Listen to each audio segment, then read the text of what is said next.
Andrew E. Hari ng Tagalog Rap. Totoong tao at alam nyo kailanman hindi nagpapanggap. Maraming salamat sa inyo. Kayo po ang dahilan kung bakit kami nakarating sa aming paroroonan. Ang lahat ng ito, respeto at pagmamahal. Ang mapabuti ka po, yun lamang ang aming dasal. Hari ng Tagalog Rap, Andrew E.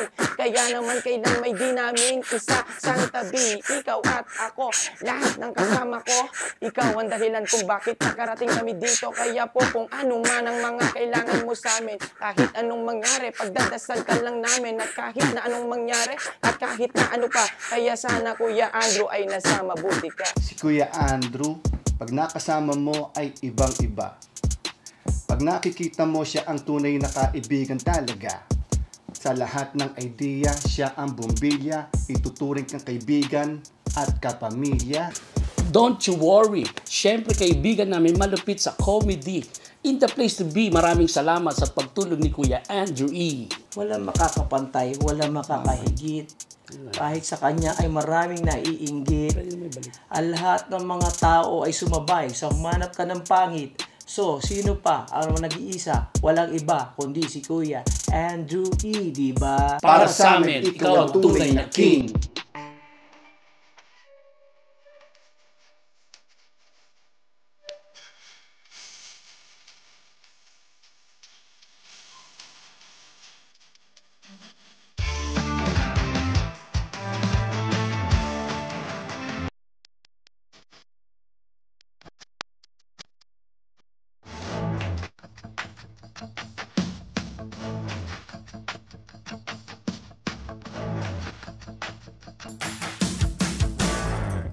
And the king of Pinoy rap, Andrew E, is in the house! Woohoo! Wow! The king of rap, wala akong masabi. Totoo bang pangalan mo yung Andrew E? Di ba Andrew Ford Medina? May ganong kanta. May nagpakilala sa akin sa show. Will you please welcome? Sir, andito na po yung pamangkin nyo. Andrew Ford Medina.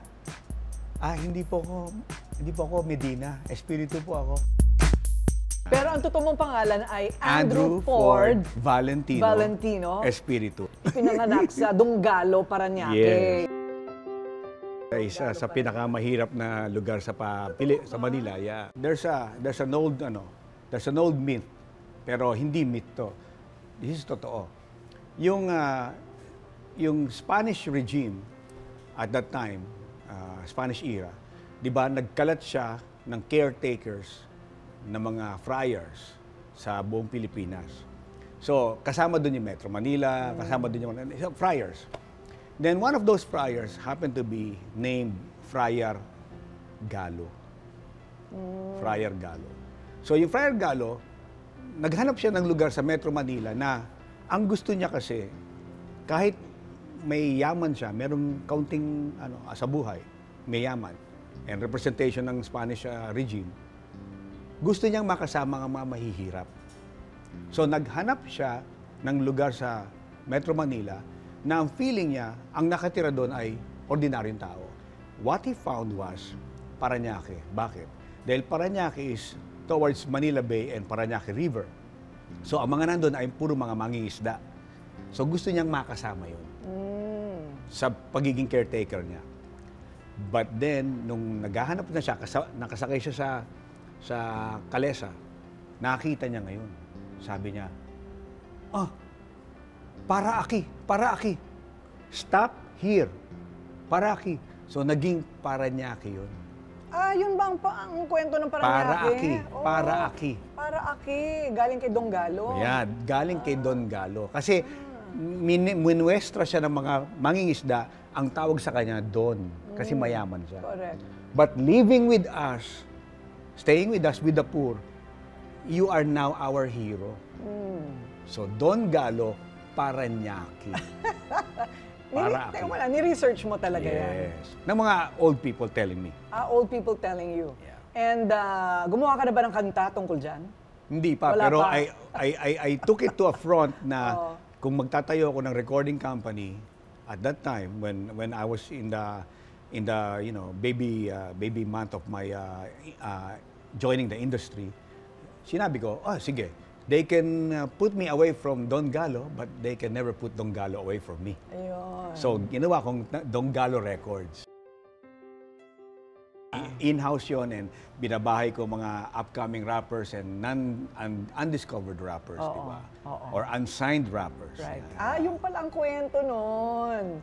Kasi sabi ko, galing din ako ng Parañaque. Yeah. Although hindi ako pinanganak doon, made in Hong Kong ako eh.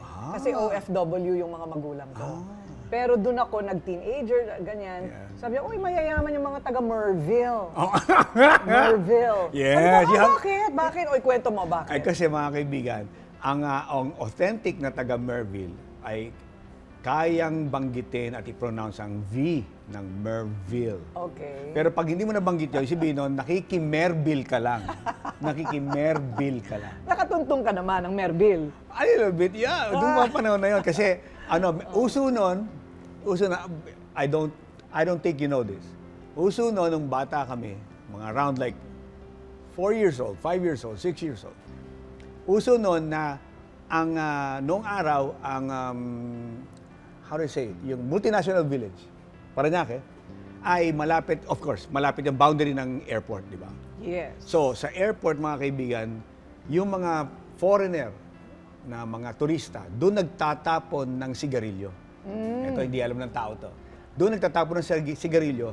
From the airport, nagtatapon sa multinational village. Okay. Doon yung mga trash. Oo. Yung sigarilyo na yun na tinatapon, baliwala sa kanila yun. Kasi syempre, baliwala naman talaga yung mga case ng sigarilyo, yung papel. Pero sa amin po mga taga-Donggalo Parañaque, may value yun. Bakit? For example, kasi bihira kaming makakita ng, ano tawag nun? Yung case, yung balat ng sigarilyo, balat. Yung, hindi yung sigarilyo mismo, kasi wala na yun eh. Yung balat, pinaglalagyan. Kapag highlight, yun ang pinakamahal. Anong ginagawa nyo doon sa kahon? Highlight, kasi highlight means yung sigarilyo ng Japan yun eh. Ah. So, made in Japan yung yung papel, binibili namin yun, binebenta namin yun. Hindi alam lang ano yan, ha? Hindi alam lang ano yan. Binibili naman. Binibili Anong yun. ginagawa nila doon? Ang highlight at that time, binibili ng 30 centimos. 30 cents. Oo. Pinakamahal sa lahat yun. Ang susunod is Palmal. 20. Then ang susunod is Cool. 10. Wala na lahat ng mga brand na yan. Yeah. Pero lahat yung mga brand na yun, pag hinabi mo ng Hope yung local, Marlboro, local, diba? Whatever na local at that time, Winston at that local, Camel at that time, local. Yon, walang value yun. Pero yung 10 cents, 20 cents, ang pinakamahal yung highlight. So maraket ka din. Yeah. Maraket ka din. 5 years old. 5 years old? 5 years Nagbebenta old. ka na ng mga ganyan? Dumadampot kami. Totoo Sa multinational village. Yeah. Wow. Para sa amin, kayamanan yun. Kasi nobody knows. Right. No one knows na, di ba, kakalat-kalat lang yun. Ang dami nun. Imagine mo, 30 cents, 5 years old, kalahating sako. How much? Oo, laki nun. Anong ginagawa mo sa pera mo? Hindi, siyempre sa magulang. Magulang. Yeah. I see, really. Pero dumadampot kami. Pero ang nakakaalam lang nun, yung mga nakakatawid sa multinational village. At nalalaman din niya ng mga, neighboring places na mayaman dahil like Merville. Alam nila yon. Ayun.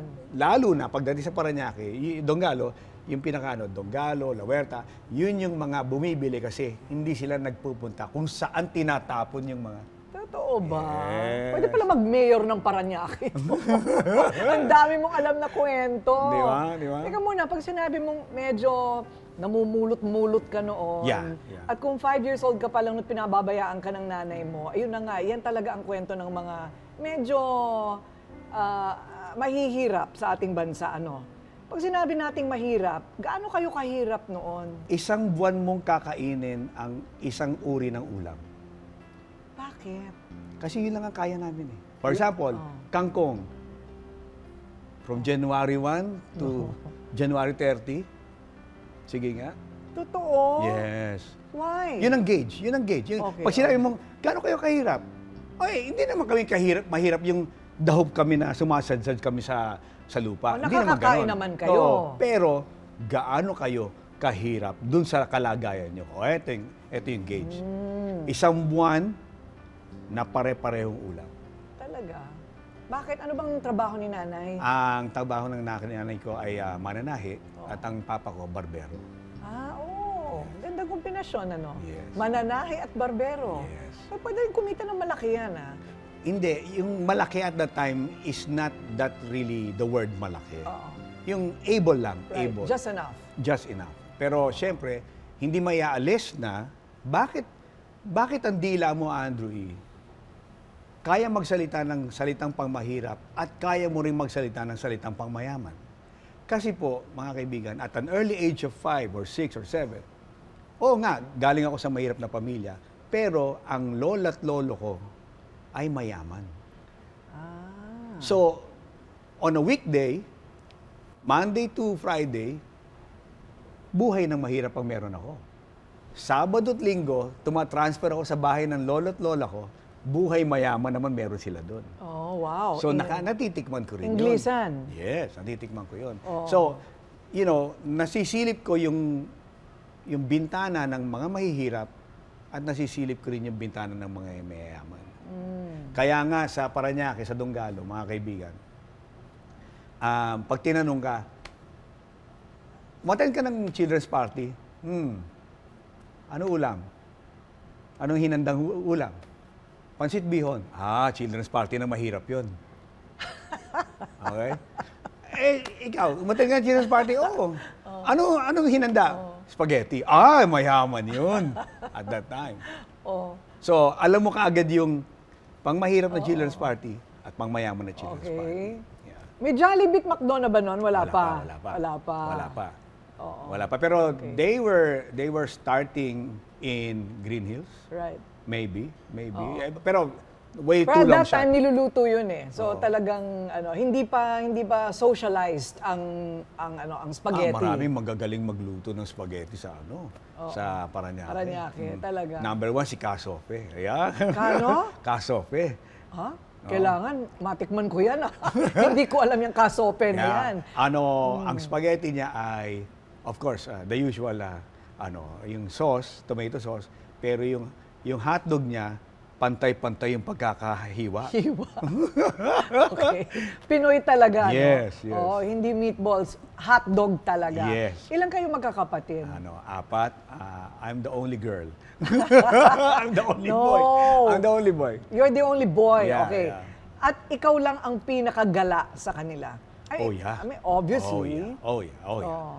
Sa sobrang gala, yung 5 years old na ginagawa kong namumulot kami ng highlight, I can beat that. Kaya kong talunin yan. 3 years old. How about? 3 years old, mga kaibigan, umuupo ako buong maghapon katabi ng pulubi. Oh. Maybe first time mong nanakarin. I know, I cannot imagine that. Yeah. Oh. 3 years old, tumatabi ako sa isang pulubi. Okay. Maaring sa ordinaryong maraming mamamayan, walang dating.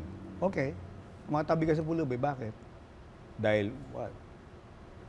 Kasi mga kaibigan, hindi po ang habol ko din sa tabihan yung pulubi. Ang habol ko doon, at an early age of 3 years old, ang habol ko doon ay i-analyze kung sino ang naglilimos, sino ang hindi. And I did. And Nakita ko yung format ng mga taong naglilimos sa isang pulubi at hindi. Meaning yung nagbibigay ng limos. Yes. Maniniwala ba kayo na ang nagbibigay at naglilimos sa isang pulubi ay yung mismong lumalampas? For example, andito yung pulubi, andito ako, tinatabihan ko yan. Maybe so much, how many hours, whatever. Observe. Yung mga tumitingin sa pulubi, hindi yun naglilimos. Yung kunyari, dumadaan ka, nakakita ka ng pulubi. 100% hindi naglilimos. Yung mga tumitingin, ha? Yung mga hindi nakatingin, lumalampas, okay lang, kasi lumalampas sila. Pero ang naglilimos, 100%, na nagbibigay sa pulubi ay yung lumalampas, hindi tumitingin, pero Babalik. after so many steps, titigil. Tapos titingin sa itaas. Then babalik, then maglilimos. Bakit tumitingin sa taas? Yun ang gano'n, di ba? Oo, Yun ang, bakit? bakit tumitingin? Oo. Maaaring wala tayong kasagutan doon. Oo. Pero as an analyst like me, ina-analyze ko bakit tumitingin bago bumalik. So, in the test of time, ina-analyze ko bakit. Kasi mga kaibigan, yung mga naglilimos na lumalampas, na hindi tumitingin, pero humihinto, pero bago maglimos, tumitingin muna sa taas kasi ginagamot niya ang kanyang konsyensya. Bakit?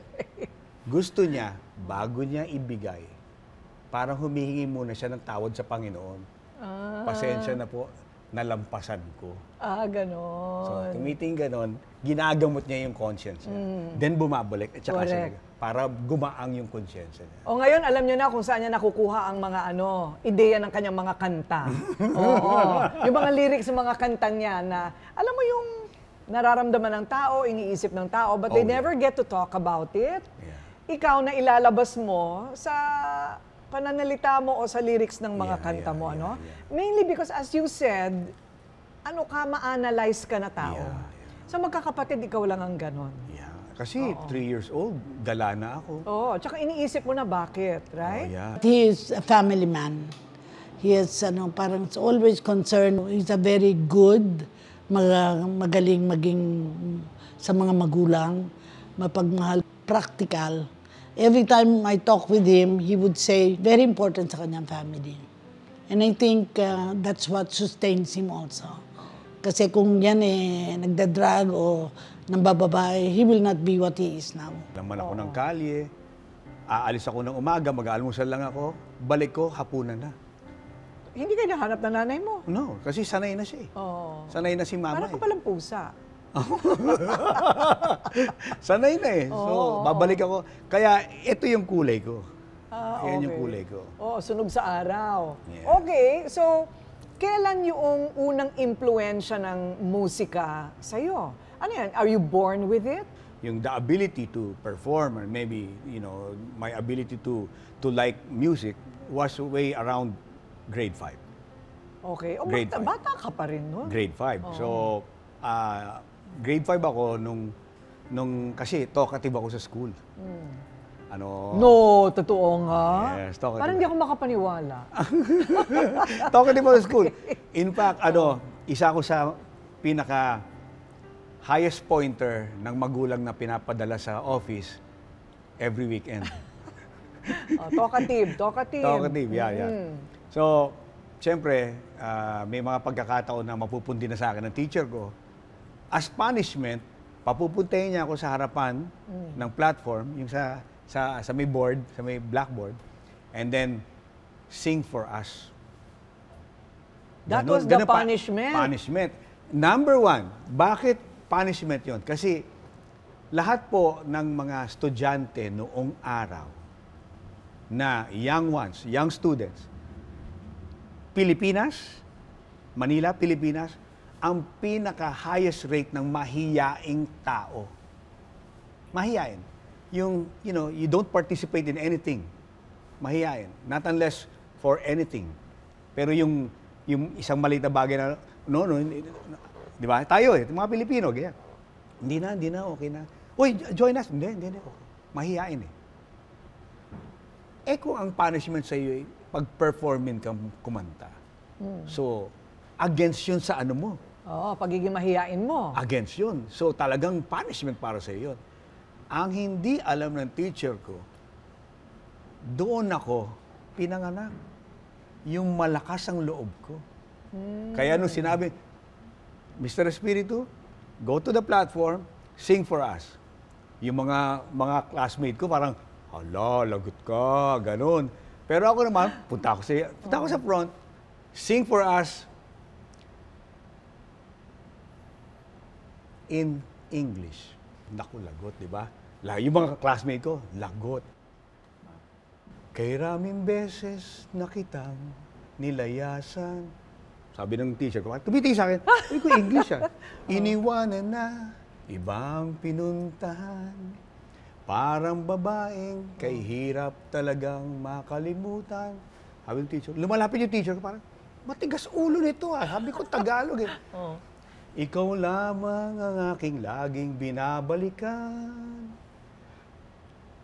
Mr. Espiritu, I said English, not Tagalog. Manila, Manila, I keep coming back to Manila. Di ba? Okay. Di ba? Palakpakan. Nakalusot. No place in the world like Manila. Okay. Manila, I'm coming home. English po yan. So at that point, ano nang reaksyon ng lahat? Siyempre, parang, di ba? Parang hiwa yung ano nila, feeling nila. Parang papalakpak ba sila or magagalit or what? Pero yung teacher parang galit na galit, pero walk the streets of San. Umupo yung teacher. Okay. Mana ka daw sa lolo mo sa kwentuhan. Oh, yeah. Ganyan siya magkwento. Talagang madetalye, lahat ng mga moment, talagang captured. Ang lolo ko happened to be a secretary ng mayor nung mga panahon na yun. And then, siya yung taga-salita ng mayor, pinaka-spokesman. And then, ang isa sa mga na-master niya ay yung initialization, kung tawagin. Yung marunong siya mag-initialize. Like, in one given instant, kaya niyang ini-initialize ang gusto niyang sabihin. You know, like a starter. Parang siya yung tagaliyab ng... ng crowd. So maybe doon ako minanang ability and maybe skill. Di ba? So kaya sabi ko, kung hindi man ako madaldal, okay lang. But I prefer to write songs. But then kung madaldal ako, just the same, parang nung bata lang ako, just the same. Nagkukwento ako, detalye. Correct. So yan, yung pagiging analytical, yung pagiging gala, pagiging ma-observant, articulate, yes. And musically inclined pala o napilitan. And not only that, storyteller. Colonial mentality. A little bit. Kasi mga kaibigan, tinarget ko rin noon. At an early age naman of second year high school. Siyempre, we can't afford, imported things. Yung mga imported, yung Pringles, hindi namin kaya yun. Ang kaya ko lang ng pera ko at that time ay isang bara ng sabon. Yun lang ang kaya ng pera ko. Totoo. So, na-imported. Na-imported. Okay. So, for me, kahit makakita ka ng isang bara ng sabon na imported, basta imported, made in USA, whatever, yun, maligaya na ako nun. Ang ginagawa ko naman, to multiply it, nilalagay ko yung bara ng sabon sa cabinet. Para pagbukas mo ng cabinet, amoy Amerika. Aba, diba? Okay. Diba? Yun ang ginagawa ko. Okay. Kumbaga parang meron ka na rin talagang aspirations. For a better life. Yeah. All the time. Malinaw sa'yo yun. All the time. Really? All the time. So what were your dreams? Ano yung mga pangarap mo noon? Just to change the habitat. Make it better. Yun lang. Kasi all my life, all our lives, tipong nasanay kami sa ganung habitat. Yung simple, hindi naman the hope, but simple, salat, yes, nandun. At nakakatikim kami ng huling patak ng ketchup. Yes, nakakatikim kami niyan. Wow, what a childhood. Pero seems magical to me, Kumbaga parang mahirap kami, okay. Pero sa pagbabalik tanaw mo sa iyong kabataan, parang niligyan mo siya ng, pantasya. Relaxed mood and parang gumawa ka ng sarili mong mundo. Yeah. Hindi ba? Parang gano'n, At ito na nga ang bumukas na mundo sa isang Andrew E. Yung Andrew E na nakilala na natin. Paano siya lumakbay, itong haring ito, the king of rap himself in the Philippines. Ano ang journey niya mula Donggalo, Parañaque patungo sa ating mga telebisyon, sa entablado, hanggang sa pelikula, to stardom. Yan ang malalaman natin next. Ay nako! Ayan kasi ang hilig sa mga nila natin. Ang hilig sa mga katababae. O ano na pala nyo, hindi mo na. Kaya po ako sa inyo makinig sa sasabihin ko. Kumakaya bakit ang hindi mo tunay. Yan ang dapat mong gawin, kaya makinig ka sa akin. Okay, from Don Galo Parañaque to rap stardom. Magsimula tayo sa paano mo ba, kailan mo unang narinig ang rap? Matagal na ba sa Amerika yan bago nakarating sa Pilipinas? Yeah, my first encounter with rap music was yun para bang teaching me this is the rap music that they call. Was around like 83. But 83 yung product element, but not the time. Kasi kung time ang pag-uusapan, it was around 85. Kasi yung 83, yun yung product. But the time is 85. Why? Kasi 85 yung, remember, at that time, President Marcos has a American ambassador. And the name is, and I know you know, Stephen Bosworth. Yeah. Stephen Bosworth, I was close to the family, their family.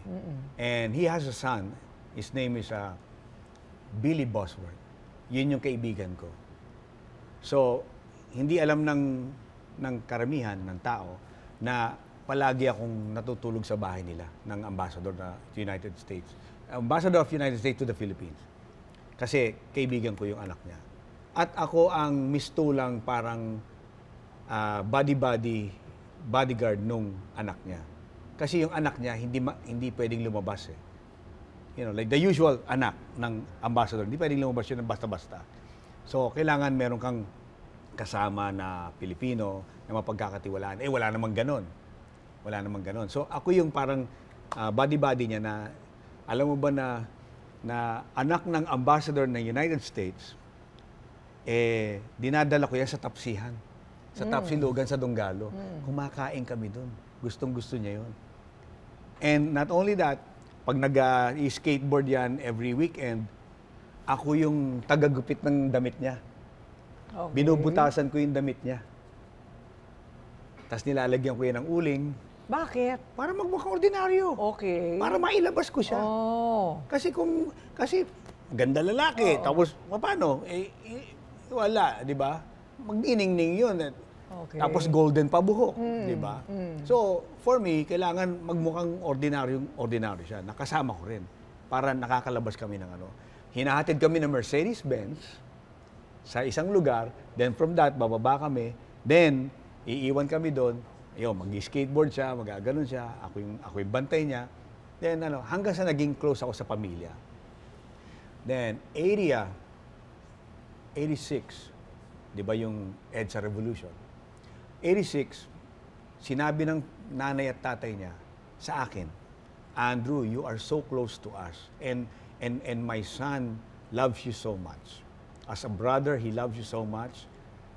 Can you be with us if we leave the Philippines? Sabi ko, but I don't have any paper, I don't have any document. Sabi ko ganun. No, we'll take care of that. Up until we have the power, we will take care of that. So sabi ko, wow, but can I ask my parents? Kasi syempre, no, your parents can come too. Buong pamilya. Dadaling kami sa Amerika. Bago umalis yung ambassadorship. So, sabi ng nanay ko, tatay ko, ayaw nila. Gusto nila sa Pilipinas. So, hindi ko sila nayakad, hindi na rin ako nagyumakad. Nung babalik na ako, para sabihin sa kanila na hindi ako pinayagan at I'm not maybe joining your family, nakaalis na sila. Nung nakaalis sila, iniwan ng gwardiya or ng driver yung gift sa akin. Yung gift, yung tape, cassette tape ng Run DMC at that time. Rap. Run DMC, the very first retail hit rap song or rap album in America, the very first, 83, Run DMC, iniwan niya sa akin yung tape na yun. Then doon ako nakinig. Doon ako na-influence Ayun. at that time. Okay. Paano ka natutong sumayaw? Parang nauna daw yung sayaw bago yung pagkanta mo. Yeah, doon ko naman siya na-meet. Sa pagsasayaw ko ng ganyan. Yung nagsasayaw ko ng strut sa breakdancing, street dance. So, doon ko na-meet yung si Billy. I see. Kasi sumasayaw kami at member ako ng group na called ROK, Rock Ocean Crew, na ang buong member ay taga-IS. Kaya meron akong inkling to do a song na taga-IS. Kasi madalas ako ron. Bakit puro sosyal ang mga barkada mo? Alam mo naman, taga-Donggalo ka. Diba? Paano nga nangyari yun? Budbud ka sa hirap, pero nakakasilip ka sa mundo ng mayaman. Oo. Yun yung dalawa na yun. Must have been your talent. Well, Talent and your whatever. Maybe talent and, my self-drive and self-push to sell myself and introduce myself to people. Hindi ako nahihirapan. It was so easy for me. Kaya kahit anak ng ambassador, kahit ambassador family, every dinner time, kasama ako sa table. O biro mo, ang entry point mo. Not only that, dagdagan ko pa, dagdag pa. Every weekend, pag pumupunta sila sa Subic at sa Clark, di ba sila lang nakakapasok doon, kasama ako sa kotse, sa loob. Kaya nga. Not only that, again, remember at that time, hindi pa uso yung masarap na pizza sa Pilipinas. No, wala pang ganon. Ay, sa Clark lang meron. At saka sa Sa Subic. Subic, oo. Natitikman ko yun. Oo, talaga. Yes. Wow. Di ba? Sa commissary, right? Oo. Commissary. You've heard about that. Right. Of course, I know Yeah. the commissary, yeah. So, doon, at an early age of that, Talaga. na-expose na ako doon. Pero na-unlock mo na yung formula. It's your talent. It's your personality. Not yet. Kasi at that time, remember, ang talent ko pala is sumayaw. Wala pa akong rap noon. Totoo ba? Wala pa. Take a But look. because of sayaw, Yeah. nakabuo ka ba naman ng dance group, IS ang mga miyembro? Na member ako. Minember nila ako. So siguro, may galing ako at that time. Magaling. Magaling. So, minember nila ako. Then, frequent na ako sa IS. Then, na-meet ko yun at that time. Dahil doon nag-aaral si Billy. 10th grader. 10th grade. So, nag-aaral siya doon. Ayun. At hindi lang yan, kaklase niya naman yung anak ni Buenaventura. Maybe you know. Okay, Cesar Buenaventura. There you Yes. go. Yeah, yung Central anak. Bank. Yeah, Central Bank. Yun ang mga ko, barkada ko. Yeah. Naku ha? Yun ang mga Sosyalin. Ang may hawak ng pondo ng buong Pilipinas. At that time. Oo. Di ba? Di ba? Okay. Yung dalawang yun ang barkada ko. So, okay. nag-spend ako ng weekend kila Buenaventura, who happens to be in North Forbes. Yes. North Forbes din sila, yung magkaano sila. So, punta-punta lang ako sa bahay, every weekend, magkabilang whatever, spend the night. So, yun yung, yun yung ginagalawan ko at that time. Then, back to reality, balik ka ngayon sa Las Piñas, at that time, balik ka sa Las Piñas, and then, the usual, yung buhay mo. So, dalawang mundo ang nilulugaran ko at that time. Yon, na-master ko yung dalawa to mix into one.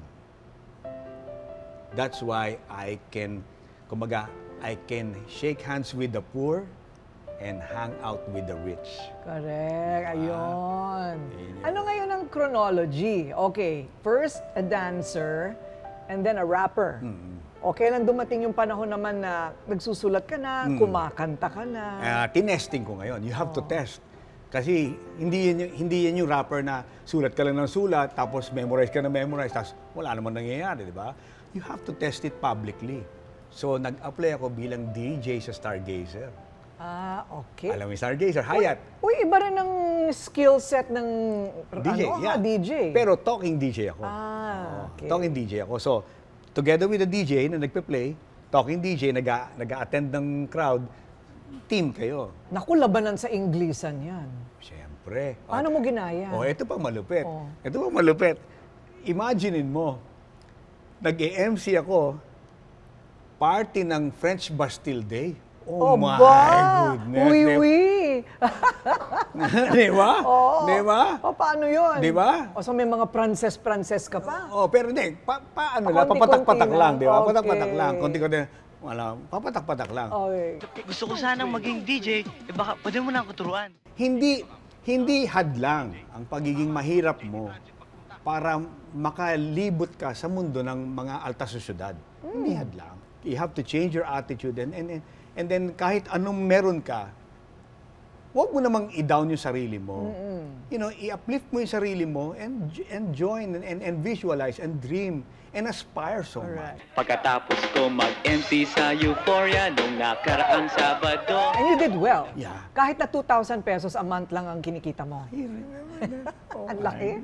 Ang laki. Diba? At may minus pang 50 pesos pag nawawala yung crowd. Totoo ba? Oh, yes. Binabawasan?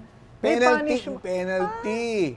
2,000 pesos monthly. Okay? Pero pag nag-rap ka, nag-MC ka, tapos yung crowd na-disperse sa makikita ka ng manager, Bawas 50.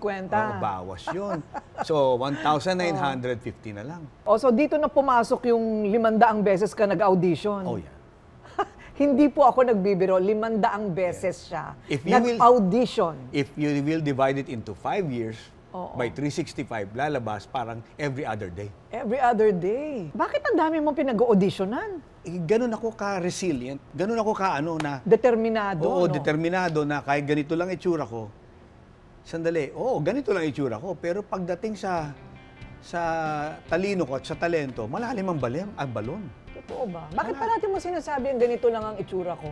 Hindi. Yan bang inspiration mo sa humanap ka ng pangit? Hindi, kasi Hindi ka naman pangit. wala na akong itsura, pero... Ano ba? Ikaw talaga. Pag tinanong mo, pangit ba si Andrew, walang sasagot dyan na oo. Hindi kasi, ganito yan eh. Ang sino man magsasabing pangit ako, parang pangit din sila eh. So parang, wala sasagot. Ang magsasabing pangit ako, delikado ang buhay. Hindi, wala sasagot. Kasi, di ba, I am a representation of an ordinary Filipino. Well, that's partly true. You're Diba? parang typically Filipino. Yeah. So wala magsasabi nun. Maybe ako, yes. Mind you, Corina, mind you, and people that are watching, mind you, always remember, ang sinabi ko, malinaw na malinaw, humanap ka. Hindi ko sinabing hahanap ako. Diba, yun ang title eh. Humanap ka ng pangit wag at mo baligtarin. ibigin mong tunay. Para lumigaya ang iyong buhay. Kung hindi, sige ka, puso mo'y mabibiya, mawala man ang pangit. Kung humanap ka ng pangit, napunta tuloy tayo doon. Ito yung pagkatapos niyang pumunta sa Subic para mag-exam sa US Navy. Yeah. O ano naman ang hinahanap mo sa US Navy? Gala ka talaga. Kasi, Corina, wala nang chance eh. Wala na. By that time, 500 auditions, 500 auditions? Rejections? yeah, No way. may hangganan din. Ano yung hangganan? Kasi nakaramdam ako na, teka, ginagawa ko na to parang 5 years na eh. At puro rejection, puro walang nangyayari. Ano kaya?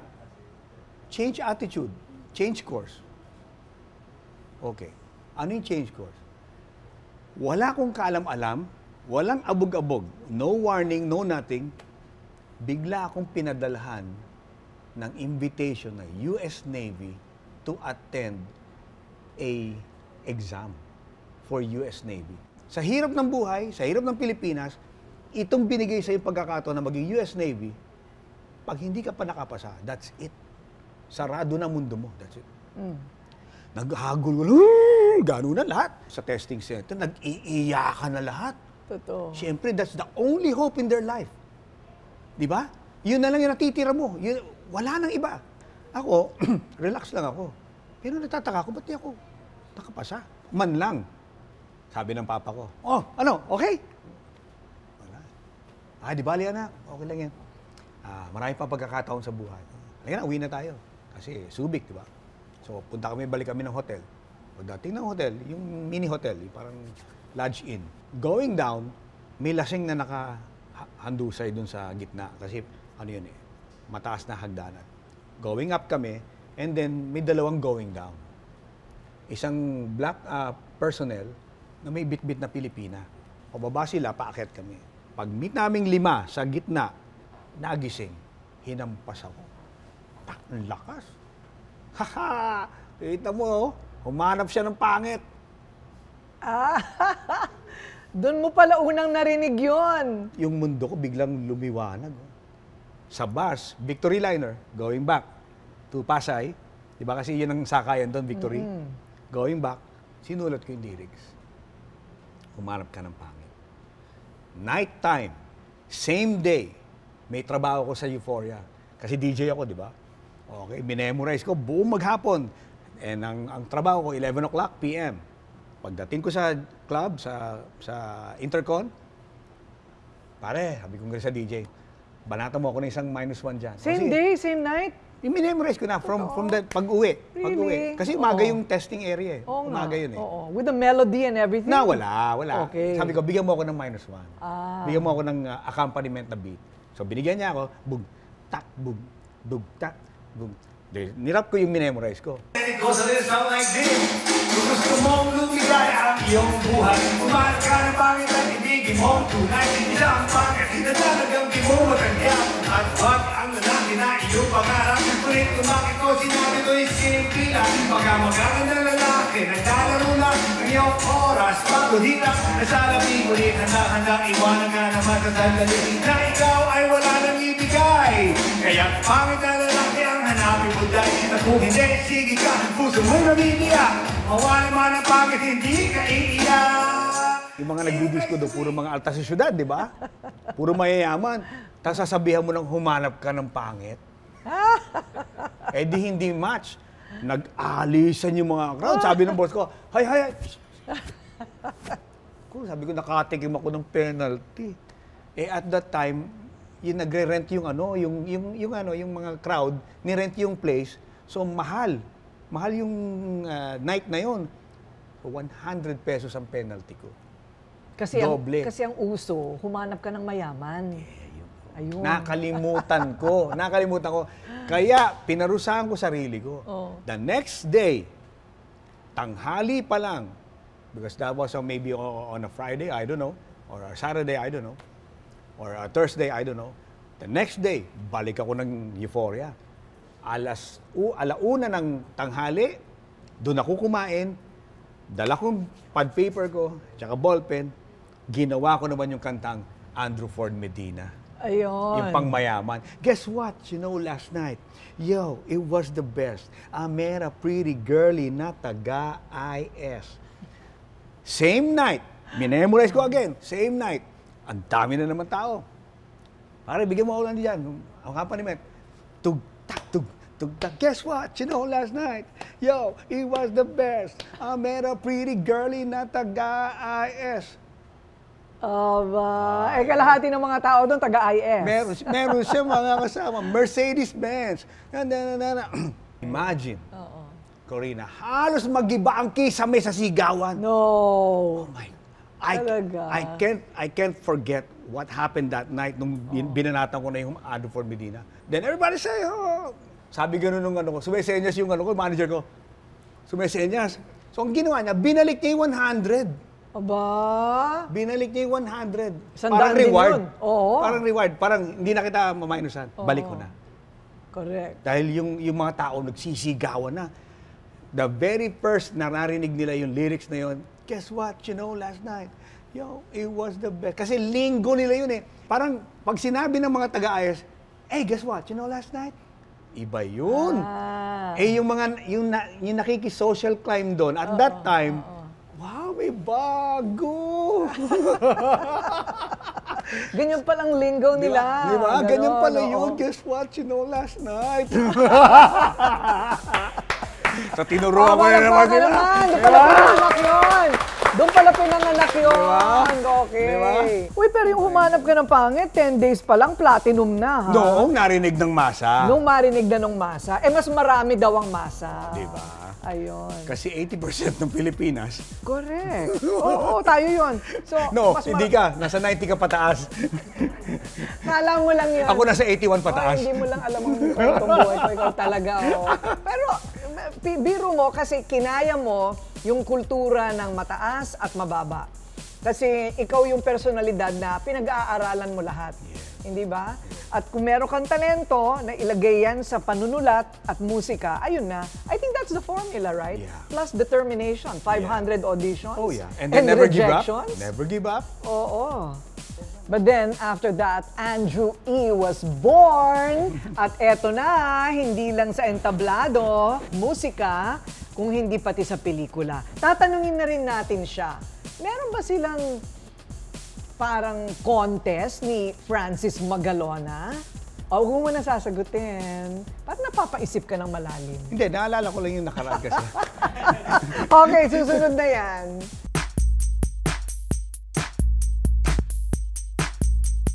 Alam naman natin na naging okay, blockbuster ka sa Euphoria. O, ng unang gabi na lumabas yung Andrew Ford Medina. Pero paano ka napunta sa mainstream? Yung anak ni Ramon Jacinto, who happens to be my customer, Lucia, she frequents Euphoria at that time. She frequents Euphoria. So, palagi siyang nandun, nagre-request ng kanta, whatever. Eh, syempre, nakikita niya ako nagra-rap. So, siguro sabi ng tatay niya, sabi ni RJ, you know what? The company is looking for a rapper, a new rapper. Oh, I saw one and I see everyone every night. I see one every night sa Euphoria. Really? So, yun, nung sinabi niya sa tatay niya, nagpadala yung ng tatay niya ng emissary para pumunta sa Euphoria. And at that time, and it was already 1990, meaning 1990s na. At that time, I was about to quit. Quit na. Oo. Kasi for 5 years, nung ginawa ko yun, 85, 86, 87, or 86 to 1990, wala mo nangyayari sa akin eh. Walang ascendancy.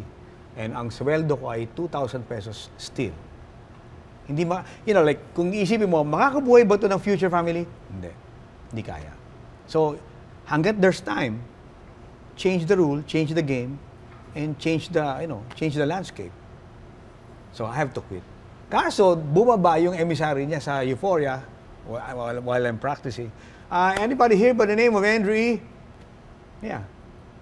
Oh, you're the one. Okay, my boss wanted you to give us, if you have any demo tape or demo cassette at the time. Cassette pa yung Do you have one? Yeah. Wait a minute. I'll just get it. So, kinuha ko sa locker room. Oh, ito pa yung cassette ko. Yeah. But tell your boss, kindly, even if you will like the songs that I have in there, that's yours to keep. I'm quitting. What? Well, anyway, sabi niya, okay, thank you so much. I appreciate you. I'll see you soon. So, what did sabi? Kinuha yung tape. Pero, totoo, to my heart, magkukwit na ako nun. But for me, true to my heart, kung magkukwit ako, sabi ko, kailangan, totoo yung quitting. Kailangan, pag sinabi ko yun, determinado, kailangan true to myself, true to the heart, true to the color, kung ano yung sinabi ko. For example, sabi ko, kung magkukwit ako, kailangan sunugin ko yung mga lyrics ko. Why? Kasi along the way, magkukwit ka nga, then meron kang lyrics na waiting in the locker room or sa bahay or what, eh di fake yung quitting. Na anytime, babalikan mo, akin na yung lyrics ko na, eto po, ando dun pa rin yung hilig mo eh. So, you have to be like true. So, sinunog ko yung mga lyrics ko. Ay! Same afternoon. That night. Same night. Naging suspect ako ng hit and run. Naging suspect ka? Ng hit and run. Oh, hit and run? Oo. May nasagasaan, ako ang tinuturo. Oh. Sabi ko, mukhang padilim na ng padilim ang buhay ko. And then, sabi ng kapatid ko, Kuya, huwag kang uuwi. Bakit? May mga pulis dito sa bahay, malapit. Parang nag-aabang sa'yo. Sabi ko, nako, paano ba ito? Hindi, uwi ako. So, umuwi ako. Kasabay ng mga pulis, yung kartero namin, si Caboni. Caboni, magandang umaga. Oh, Pording, meron kang sulat. So, binubuksan ko yung sulat. Lo and behold, sabi ganon, Ventures Company, we are buying your songs to the tune of 90,000 pesos. Wow! But Same 90,000 pesos ang inihingi nung pulis Ay. para mag-cease and desist doon sa kaso. So sabi ko sa mga pulis nung papunta na sa bahay namin, Sir, sino po ba ang arresting officer? Sir, okay lang po ba hindi naman po, kami naman po pamilya, kami yung matinong pamilya, hindi naman po kami tatakbo. Pero okay lang ba, pasamahan niyo ako ng isang pulis niyo at kukunin ko lang yung pera na ipambabayad ko dun sa dun sa hinihingi nung nabiktima. Hindi, sige, samahan ka nito. Pero sir, walang takbuhan. Ay, hindi ho. Matino po kami. Went to Ventures Company in Makati. I signed the contract same day at Wendy's. Signed the contract. Got the check, 90,000 pesos, and tinanong ko saan yung bangko, Salcedo. Withdraw ko ngayon. For the very first time, Corina, kamay ko nakakita ng 90,000 na tigpa 500 pesos sa palad ko for the very first time in my life. Na alam kong dadaan lang sa palad ko at ibibigay ko doon para pamalit sa aking kalayaan. You know how drastic that was? Oo naman. You know how ironic that was? Parang it's like a joke on life. Again, back to square one, back to zero trash. Remember, wala naman kaming pera din. So, just the same, pinapangutang din namin yung pamasahe ko papunta sa studio, yung pagkain ko for the daily recording session, just the same. Nagkakautang pa kami. Pero binuo ko yun thinking na maybe yun yung kasagutan. Then, nung nabuo, there you go. Nung narinig ng Pilipinas yung humanap ka ng pangit, that's it. History. Hindi lang pagkanta, ayan na, nakilala ka na doon, pero paano ka napunta sa pelikula? Kasi ang galing mo magkwento, no? So, may matching facial expression. So, may pagka-artista ka rin. Yeah. Oo. But of course, tanggap ko yun na at that time, na alam ko namang yung itsura ko is hindi artistahin. Alam ko na. But, nag-apply ako for That's Entertainment. Totoo ba? Of course. Diba mga teenager ang nandun? At, batang-bata ka pa noon. Hindi, no. Ang mga nag-a-apply doon, mistiso all the way. Babae man, lalaki. Okay. Ako mistachio. Nag-apply ako doon. Marami kami, 150 to 200. Okay, number 15. Hello po, Kuya Germs. Nakita Kuya Germs na ako. Siyempre, anong gagawin mo, iho? Kumakanta ka ba? Hindi po. Sumasayaw ka ba? Hindi rin ho. Ma-acting ka? Hindi rin po. Ano gagawin mo rito? Hindi ko pa alam kung ano. Hindi ko alam kung alam nila yung tawag doon sa tinatawag kong rap. Kasi wala pa nakakaalam nun eh. So how can I say it? Wala makakaintindi. Pwede ba pakita ko na lang po sa inyo yung talento ko? Okay. So, nag-provide ng accompany beat. Then, next, doon ko tinanggap na ang mundo ng pag-aartista ay hindi para sa akin talaga. Okay? Bumaba ako ng Broadway. Pagbaba ko ng Broadway, sakay ako ng jeep, pauwi ng bahay. Pasakay ako ng jeep, sabi ko, balang araw, magiging artista rin ako. Sumakay na ako sa jeep. Then came, remember, humamag ka ng pangit. Then, okay. Then, naging sikat na kanta. Then, Viva signed me as a movie actor. Kwento ko ito, but di ko pa nakwento sa lahat. First day ko ng movie, yung, sa set. Dumating na ako sa set. Ate, kayo po ba yung nagme-makeup? Opo. Okay, thank you. Sumigaw yung director namin. Norma, makeup pa muna si Andrew eh. Opo.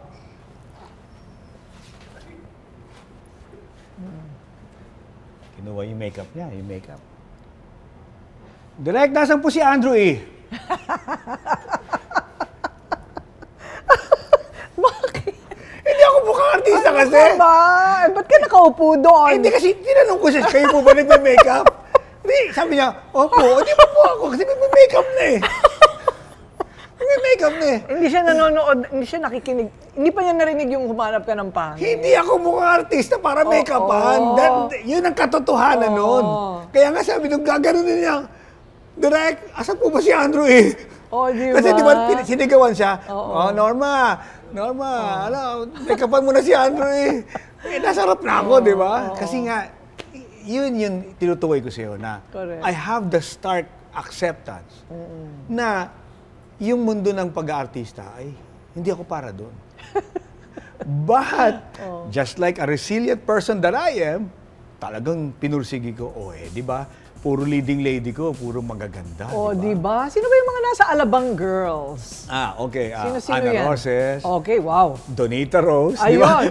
Pinky Amador, di ba? Yeah. Ruby Rodriguez, and Lea Orosa. Yeah, yun ang Alabang Girl, di ba? So, you know... At ikaw yung tanging wow, di ba? 30 million sa Blockbuster. Blockbuster. At that time. At umulit pa sa mga sinihan.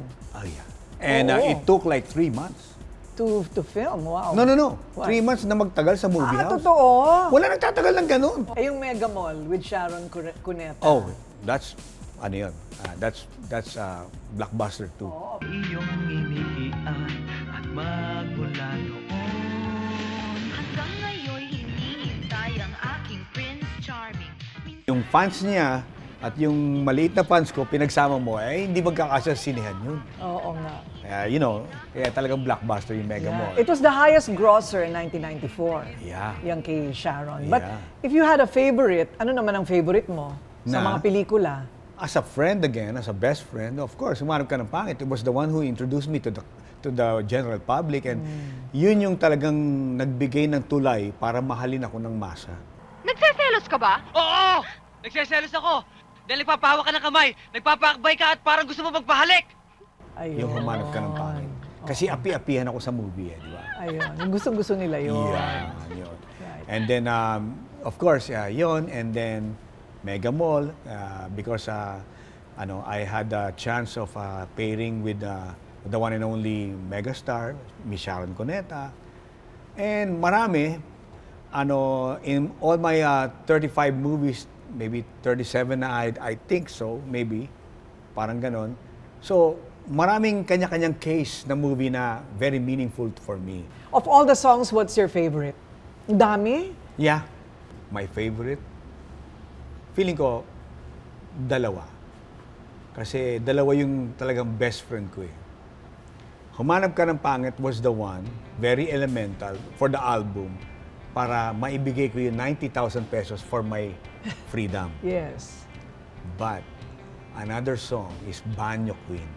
And I feel Banyo Queen is more of my best friend. Really? Why is that? Because Banyo Queen was the song that I made when I have no single centavo in my pocket. Nung naghirap na talaga ako, why? Because of piracy. Remember, nung pumasok yung piracy sa Pilipinas, no contract, no movie, no recording contract, no nothing. So, lahat ng artists at that time was being held to a single situation where wala silang pagkukunan ng hanap buhay. Paano na sila ngayon? 'Di ba? Just the same. Isa ako doon, movie actor ako, at the same time recording artist, wala akong contract. So what I did was, nagkaroon ako ng chance na mag-isip, meron pa bang ibang greener pasture? Meron. At ang tinutukoy yung greener pasture was Japan. So Japan at that time was looking for entertainers and all that. And, probably pasok ako sa pagiging entertainer, tinry ko. Nag-Japan ako, then, there you go. Banyo Queen. Banyo Queen. Doon ko naman ginawa ang Banyo Queen. Doon ako ngayon nakakabawi kasi I earn per salang sa club was 25 lapad. Wow, malaki rin. 25 lapad by 3,300 pesos. So, maybe like 70,000 per set. Right. Of only 30 minutes. Oh, wow. And I do 3 clubs a night. So, 210,000 a day. Times 6. Yes, oo. So, mas parang feeling ko, mas marami pa akong nagagawang hanap buhay sa Japan kaysa sa Pilipinas. Correct. Yun ang bumuhay sa akin. But habang yung mga panahon na yon, I was lonely, with nobody, no nothing, no family, no girlfriend, no nothing, alone in Japan. Imagine that situation. Yung kalungkutan nun. So yung kalungkutan na yon ang kumakagat sa akin at yun ang pumupunit pala sa akin every night. Yung kalungkutan na yon. So what I did was, para maibsan yung kalungkutan, I wanted to create yung pinakamasayang kanta na makikreate ko. Which is Banyo Queen. Ayun. And I created it in Roppongi. Yun yung naging ano mo. Vehicle again. Yeah. Parang For the new generation. Yes. At yun na ngayon ang talagang tumodo. Galing. So up to now, Japan is like your second home. Yeah. Talaga. In fact, in my heart, it is my country. Really? Kasi sinamahan niya ako when I was a nobody. Hindi naman ako kilala doon at that time.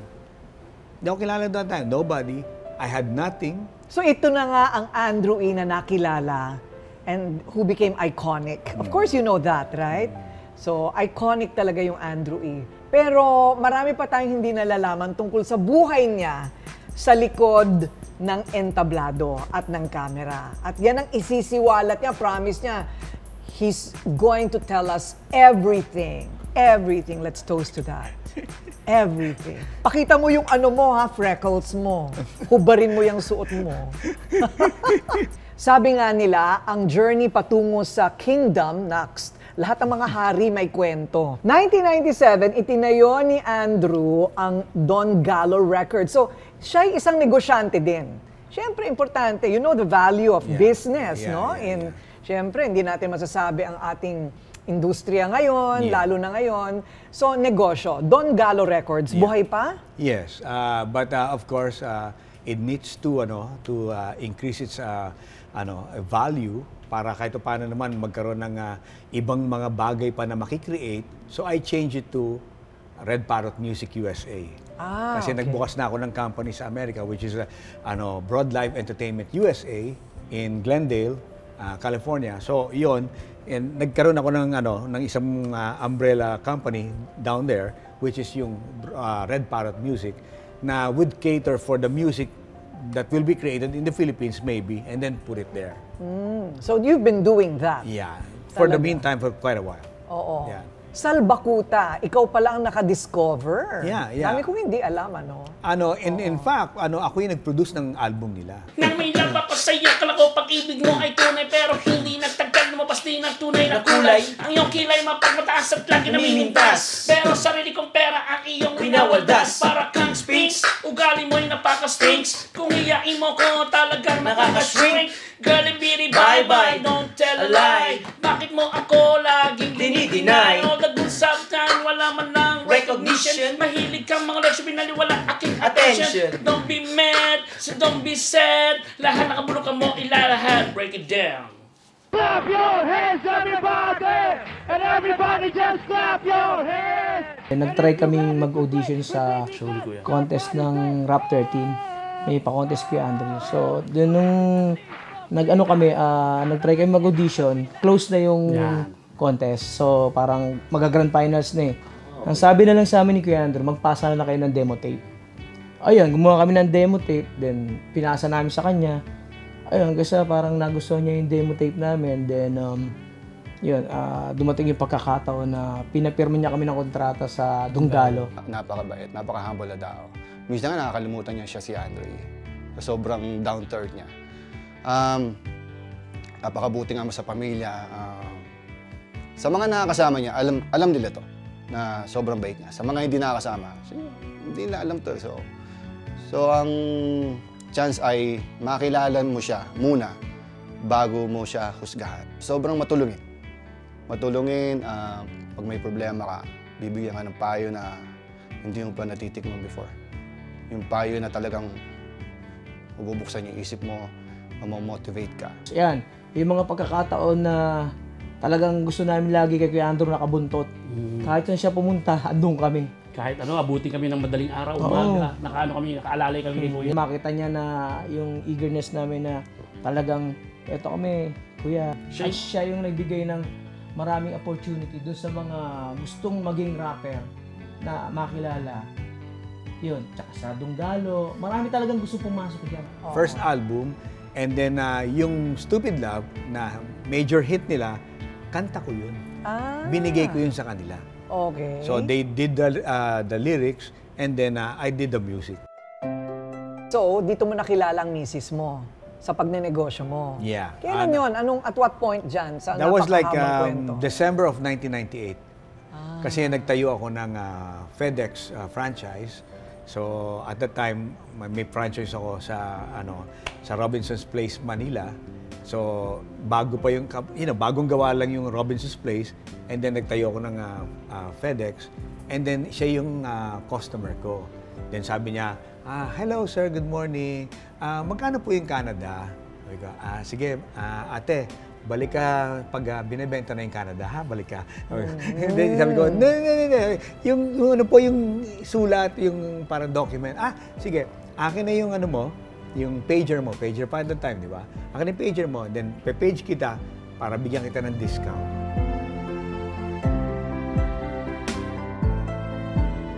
Eto na. Hari ng rap. King of Rap of the Philippines. Okay. Sino bang nauna sa inyo ni Francis Magalona? Kayo ba ay magkatunggali? Pareho kayong kilala sa rap. Did you come out at the same time? Ang alam ko, ikaw ang una, di ba? May I do suggest na siya yung una, and his album came out September of 1990.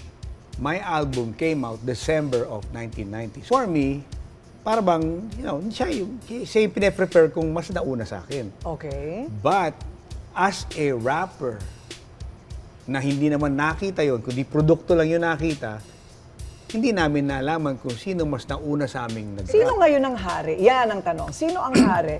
Sino yung hari? Sino yung prinsipe? Prince ba si Francis kung hari si 4D?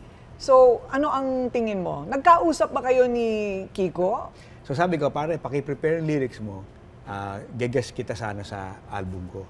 So dumating siya, and then nung nagre-recording na kami, at the end of the song, ginulat ko siya. Sabi ko sa kanya, the king of rap is in the house, Francis Magalona. Nagulat siya. Kasi sinabihan ko siyang king of rap. Gulat siya nun. Kasi wala sa usapan namin yun eh. And mind you, kaya siya nagulat kasi hindi din namin pinag-usapan sa booth. Ginulat ko siya. Please welcome in the house, Francis Magalona, the king of rap. Ang problema, ginulat niya rin ako. Sinagot niya ako na, no, we are the kings of rap. We own the throne. I see. Yeah, so give and take kami. Okay. Teka muna, paano ka naging stockholder ng Facebook? Bakit? How did you do that? Bakit di pamewang? Bakit hindi ako kasama dyan? Bakit di pamewang? Since 2012, kasi kumikita ka dyan. Gusto ko rin yan. Paano yun? Bakit ako pamewang ka? Like, what does it mean? Sa mga taga-Merville, pag namawewang, ano ibig naisahan sabihin? mo na naman kami. Beckett, naisahan kami ng isang taga-Donggalo. Ganito, 2012, somebody from the States called me. Okay, Andrew, you better think about something like putting up your money for Facebook. Wow, why? Sabi ko, bakit? Hindi kasi it's hate time. Like, put your money on Facebook. Sabi ko, bakit nga? Kasi next week, Facebook will buy Instagram. Yun yung 2012. I go, really? Okay. So, what's the big deal? So if they buy, sabi niya, if they buy Instagram, well, wala nang competition ng Facebook. That's the time. Get in there. Then, I paid the amount, put up an agent, paid the amount, nakapasok ako. But, nung binili na nila, they suddenly closed. So, naipit kami sa loob. Ayun, pasok. Pasok ako. Oo. Now, here's the deal. Nung pumasok na, at the time, we bought it for like $38 per share. Bumagsak ang Facebook. Kasi nga, tinanong ng mga shareholder, ano bang produkto nyo? Do you have a cellphone? Do you have something? Walang tangible product ang Facebook except the social media itself. So, nag-pull out ng mga pera. Bumagsak yun. Naging 32. Pero gusto na magpumasok ng ibang opportunistic people, gusto pumasok kasi kung kailan mababa, pasok tayo lalo. But, sinarado na nila. Kasi nga, ayaw nila na kung sila na may-ari ng Instagram, makakapasok ka. So, yung mga naiwan doon, nabigyan ng A+ shareholding. I can vote. I have voting power for Facebook. Oh, wow. Marami pa tayong gustong tanungin sa kanya, pero ito, family muna ha, before your major concert, na bakit ngayon lang, in 34 years siya magkakaroon ng major concert. How many kids now? 3. 3. Yeah. Okay, all musically inclined? Yeah. All? Yeah, and Why? they can rap. How did that happen? Hindi, siguro, araw-araw nila ako nakita, nag-rap ako, nakita ko ng music. Sabagay, alam mo, lahat ng anak ni Gary V, ganun din, ano? Kumakanta, sumasayaw din, ako, ano? naririnig ako. Right. So, along the way, bata sila, nag-rap din, nagpa-practice din. Oo. So, sa bahay, nung maliliit pa lang sila, tinuturuan mo? No, like, not turo, but like yung, hey, that's good. Pero ano lang, ginagauge ko na sila, oh, that's good. Right. Oh, that, no. Right. Ganon. Pag sinabing Andrew E para sa akin, hari ng Tagalog rap, hari ng pamilya, hari ng bawat Pilipino, lalo na nung tulad ko. Kasi nakita ko kung paano niya alagaan yung family niya, kung paano yung pagmamahal niya sa asawa niya at sa mga anak niya. At yun yung naging panuntunan ko sa buhay. Eto na, magkakaroon ng concert. Si Andrew E. for the first time in 34 years, a major concert. Bakit major concert mo ngayon lang? Yun na nga eh. Diba? Ano ba? Diba? In 34, the King of Philippine Rap. Diba? One Time for Your Mind. Yeah. Ganda naman ang title. Thank you, salamat. Oh, so who thought of it? You decided? Yeah, maybe the solid answer would be, because in 34 years, it's the only hate time for me na ma-meet ang isang tao na who really truly believe in me, having a show for the people. Like the usual, like talagang totoong major concert. And who will give me the artistic freedom para kung sakali man mai-present ko yung sarili ko ng tama. And that person I'm talking about is Mr. Jonathan Wee of Ticket One. So, nung narinig ko yung yung pronouncement niya, and at the same time, yung proposal niya sa akin, na-feel ko na binibigyan niya ako ng artistic freedom. Like, okay, let it all out. I mean, kung ano yung gusto mo na idea mo about like how to entertain people and how to amaze people, let it all be there. I'll give you the free hand. Sabi ko, wow, really? O sige. So, yun. So, nung naniwala siya sa akin at naramdam ko naniniwala siya sa akin, binigay ko yung signature ko sa kanya. So, I said, okay, first time may na magpe-perform ako ng major concert. Wow. Yeah, diba? That's Diyan sa inyo. Oo, dito sa New Frontier on December 11 at 8 p.m. Yeah. I have to be there. Kailangan You makita ko yan. have to Of be. course, I have to be there. Pero may sneak preview na tayo ngayon, ha? May sneak preview na. 4D, can you come over? SVIP dapat, ha? SVIP? Naku, wag nyo lang ako pasasayawin, ha? Baka bigla nyo akong tawagin dyan. Magtatago. Hi, 4D. Hi. So, he's 4D Junior. He's He's Andrew 4D, the real name. Ako Andrew Ford. Okay, Andrew Ford, and he's Andrew 4D. Ayun. Pero may nagtanong sa akin, Andrew 4D yung pangalan niya. Nilagyan mo ng Y. Ba't hindi mo ginawang Andrew E. Jr. na lang? Mahirap kasi baka maging Bentot Jr. Kasi ayoko nang gano'n, di ba? Gusto ko, may sarili din siyang may sarili din siyang name. Right, may mga gano'n, yung parang ayaw nila that kind of pressure. But do you feel pressured? Somehow, I also feel the pressure po. Pero what I do is, I think about yung pangsarili ko lang po talaga. Kasi I want to embrace yung guidance po ng dad ko and do it in my own pace po. Your own pace? Oh, he's smart, ah. Maganda siguro ang asawa mo. Maganda siguro. Kita mo naman, Pogi. Di ba? Hindi, ganito, may kasabihan. Andrew, di ba? Ba't ganon? Yung mga anak mo, gwapo. Yung babae mo, maganda. Ordinaryo mo yung itsura mo. Mga kaibigan, yung itsura niya nakakalinlang. Diyan lang po yung sa panlabas, pero yung panloob, iba yun. Ay, nako, no comment. Okay, gano'n na lang yon. Sample! Yan, a sneak preview of this grand event on December 11 One Time for Your Mind, the first in 34 years by Andrew E. And you have to be there. And I have to be there. Oh my. I have to put it in my calendar now. All right, from way back. From way back. Karina, I hope you're watching. I hope you're enjoying your drinks, okay? Here we go. Check it out, party. Come on, everybody in the place to be. Come on, yeah.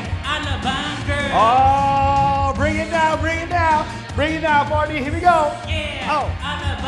2, Sa isang journey na mahilig na ma-beach, mataas ang kanyang level at hindi mo siya ma-reach. Taga Forbes, taga Dasta, ang hilig na kamigan. Wala na nabayamang para edis ka ng ang mga babae na muhilang umiti. Walang kaguwit-guwit ang kanyang pite. Oh, yeah. Walang kaduda-duda porcelain ang kanyang face. At pag siya'y numiti, up and down ang kanyang break. Oh, everybody in the place to be together with me, party. Oh, yeah. Girls, come on! Live, L-I-V-E! Yeah, ano ba, girl? Oh, palagi niyang hawak kanyang cellular phone. Pabrika at kumpanya, things they own. Baskin Robbins Sa kanyang ice cream. at siya'y nagbabalay pagdating ng dilim. Puro credit cards at wala siyang cash. Laging kinocurl ang kanyang eyelash. Kapag siya'y nasa mall, mga heads ang nag-control. Ibang talagang dating, ang galing ng Merville girl, oh yeah! Woo-hoo! Check it out!